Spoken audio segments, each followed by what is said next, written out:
Today we're going to be showing you how to make an ice sculpture.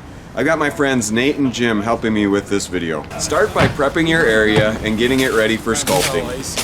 Each block of ice is 10 inches by 20 inches by 40 inches and weighs 300 pounds.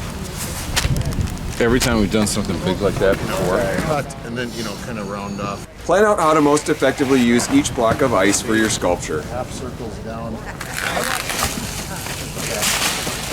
With butcher paper, sketch out how you will use each block. I was originally thinking fork, and then I thought that'd be right there. Okay. Attach the butcher paper by pouring water over it so that it freezes to the block.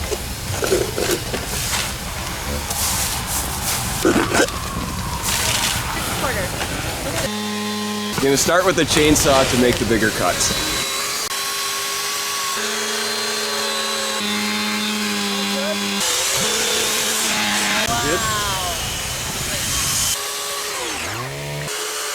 Part of your design needs to include a base. All right, there's our plate.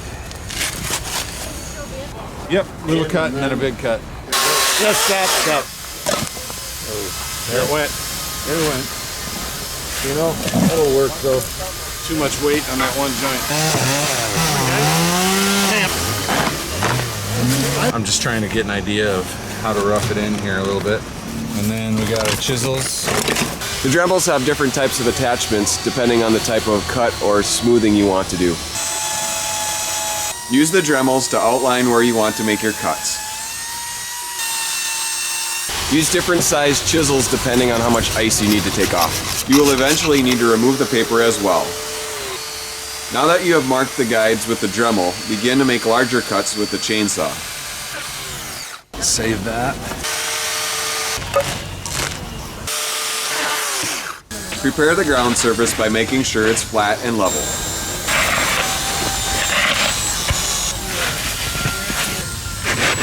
We're going to use this mesh to keep it from sliding.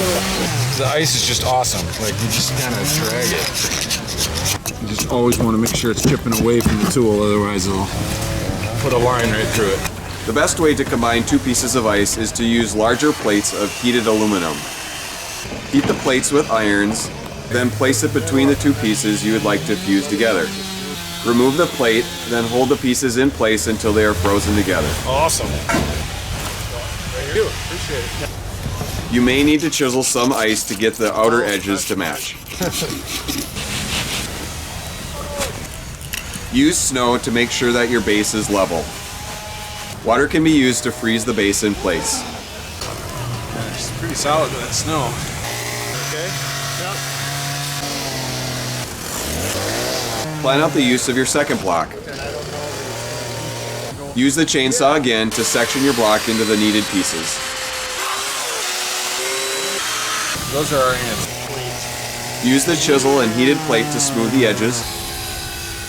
Yeah, I don't think we should try to pull it out from underneath. It cooled off already.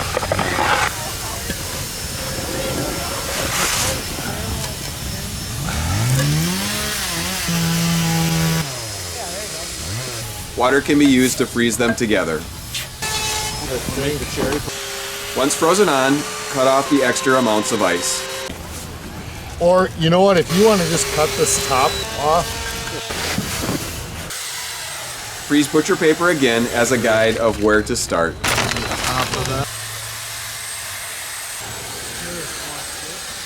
Use a Dremel to outline your shapes, then remove the paper. Use the chisel for the deeper cuts.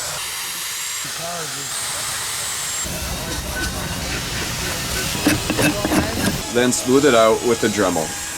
The Dremel can also be used to add texture as we're doing with a slice of cake. From time to time, you'll need to run the Dremel bit on a piece of cardboard to clear off the ice shavings stuck to it. This larger remaining section is going to be used to make a cherry. To do that, first create a large ice cube. Then trim off its edges and corners. Use a chisel to get it closer to the shape of a sphere. To smooth out the sphere, we're going to use this homemade cup with nails screwed into it.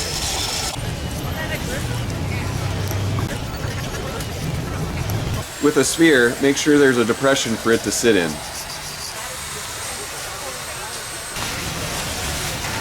Use the remaining pieces of ice to create the smaller add-ons like the cherry stem.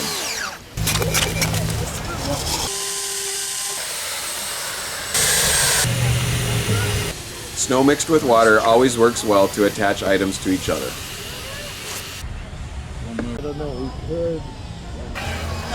Assemble the various parts of your sculpture by using snow, water, and the heated plate.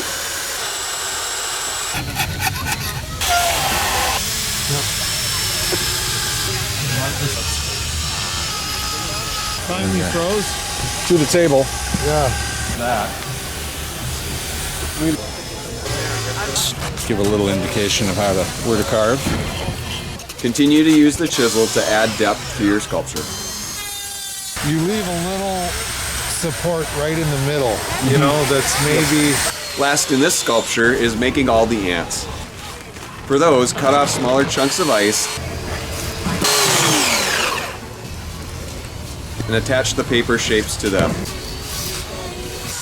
Then cut and carve away.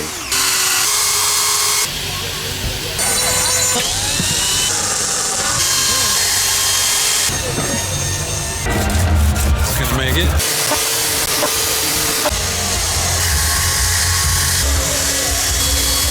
Parts can be attached by drilling holes and using wet snow to freeze them together. Or this way works too. Make finishing touches by smoothing out one last time with the Dremel and adding a thin coat of water. We're now going to add our ants to the sculpture. All right, got antenna to stay on there. Nice. One on the spoon, I guess. Don't breathe.